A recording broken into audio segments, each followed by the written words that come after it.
Edgar Cayce's story of the life and times of Jesus is a unique perspective with the potential to expand our understanding of Jesus and the spiritual, religious, and socio-political environment of his life and ministry.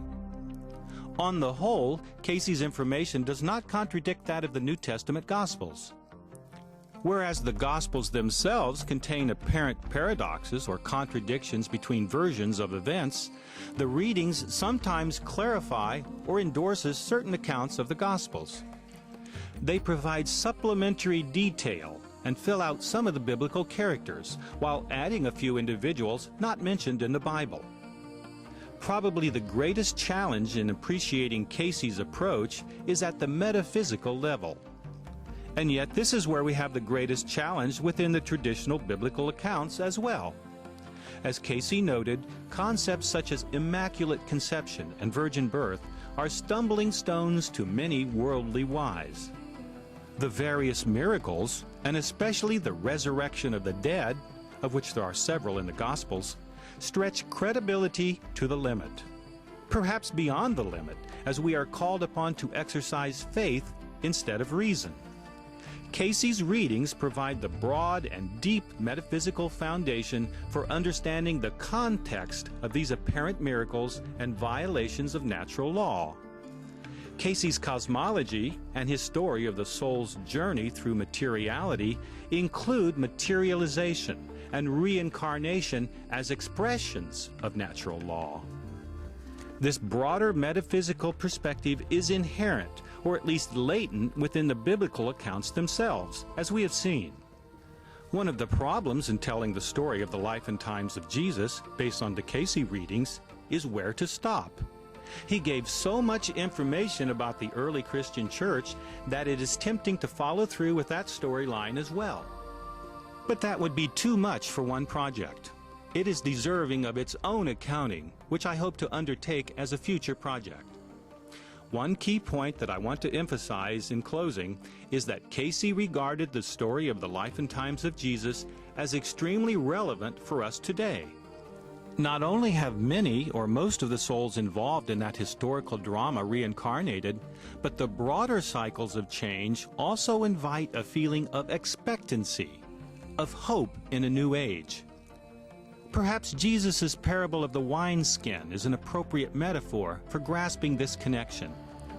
While this parable is typically interpreted to represent the differences in Jesus' new teachings in contrast to the rigid and dried-up doctrine of the Pharisees and Sadducees of that time, it also effectively conveys the message and meaning of the Essene movement in which Cayce embeds the story of Jesus.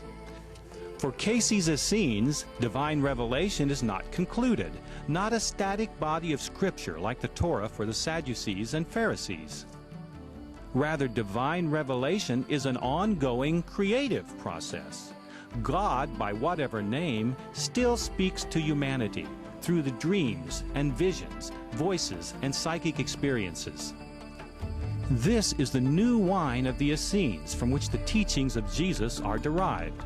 The study of reincarnation, astrology, numerology, and so forth provides the tools for understanding the mysteries of God. Today we are again at the cusp of a new age, as the movement of the Earth's axis points to a different heavenly constellation with the dawning of the age of Aquarius. Again we find various groups, some still stuck in the past, others experiencing a new age where the creative forces give rise to new expressions of the divine. Do we need a new wineskin for the changes ahead? Is the spirit of the Essenes being rejuvenated, much as it was at the School of Prophets on Mount Carmel?